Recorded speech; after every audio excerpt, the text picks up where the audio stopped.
Welcome back to the Piping Pastor. Today we'll be taking a look at the importance of language through the poetry of Pablo Neruda.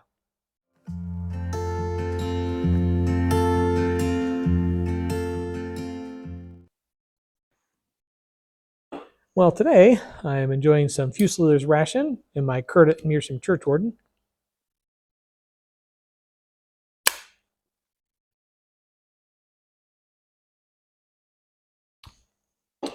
And I thought we could spend some time getting into my recent poetic discovery, Pablo Neruda. I mentioned him in a previous video.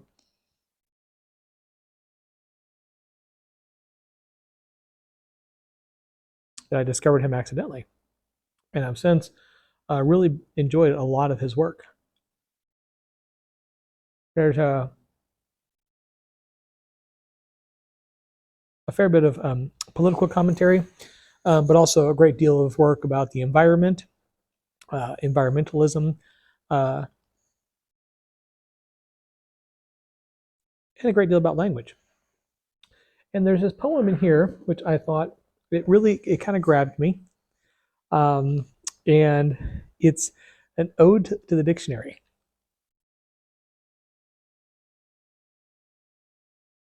Now, it's a rather lengthy poem, so I'm not going to go through the whole thing, but it follows kind of a narrative fashion, wherein he has this big, old, thick dictionary as a child.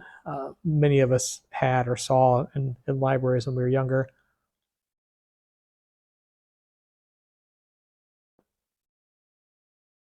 Those old Webster's dictionaries or Funk and Wagnalls, the really thick tomes that look incredibly impressive. And as a child, he found it useless. All right, it's a dusty old thing that I'm never going to use, and it's an archaic piece of nothing, and it's only good for a footstool and that kind of thing. And then as he gets older, the poem kind of progresses. As he gets older, he comes to understand that it's a repository of language, that it is something that connects him to the past, and there's this wonderful transformation of him as a maturing person, coming to understand the importance of what he had previously thought of as something that was just worthy of derision.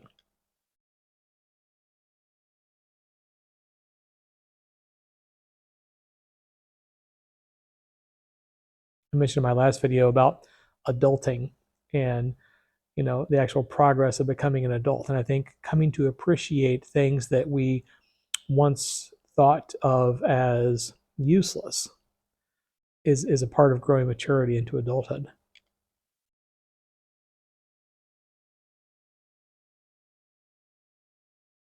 So I like the form and the function of that poem.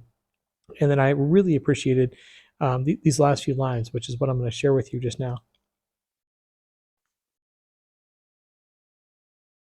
Again, this is after he has come to acknowledge the fact that the dictionary is indeed a worthwhile thing to have, that language in itself is worthwhile, it's worth investigating.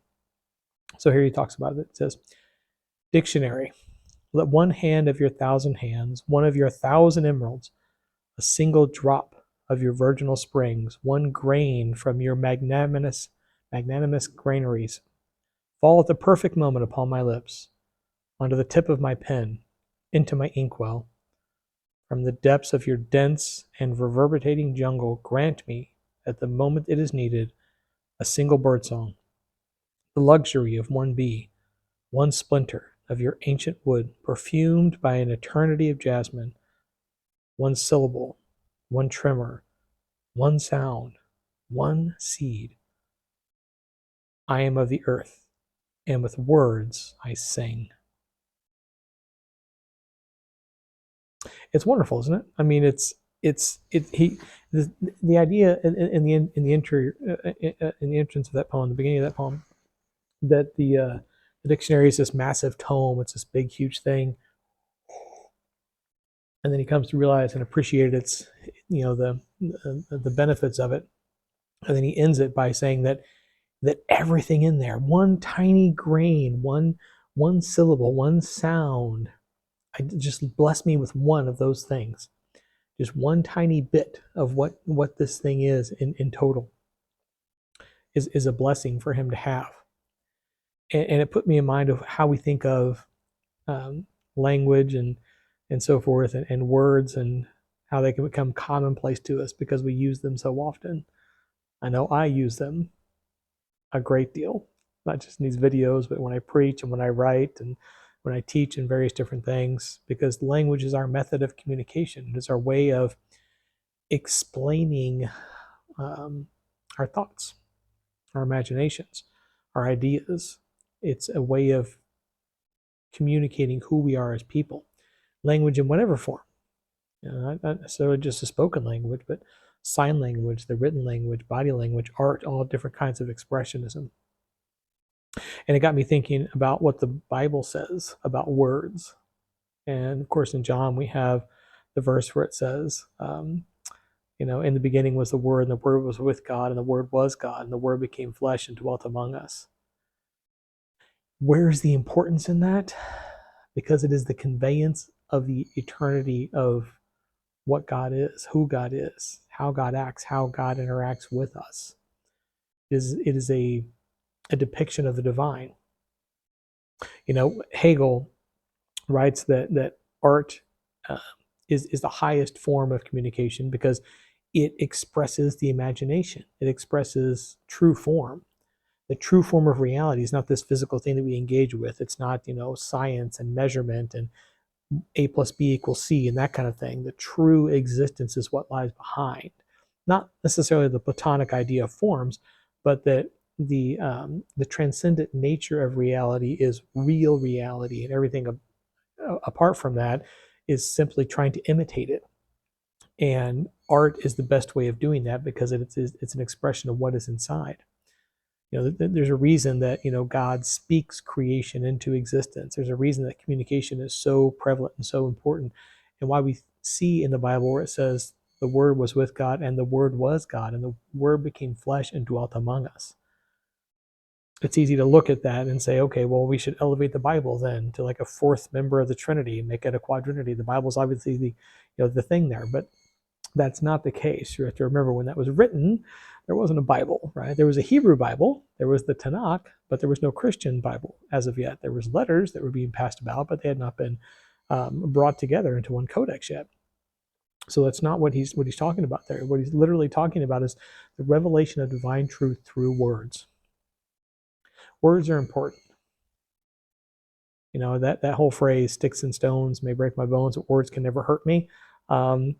It might be a nice way for a parent to comfort a child who's been insulted, but when it comes right down to it, they do. Words carry meaning. Words carry weight. Words carry importance. Words can heal and hurt and damage.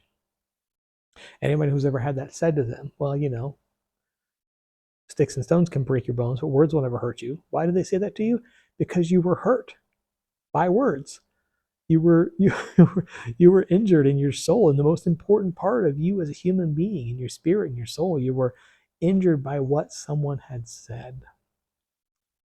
I'd see it over and over and again in the Bible that we should guard our tongues, that we should be careful of what we say. We should speak words of life and encouragement, because words do carry weight and importance, and even the smallest words, as we see here in our poem for today, even the smallest words, the smallest syllable, the smallest intonation can carry with it a blessing or a curse.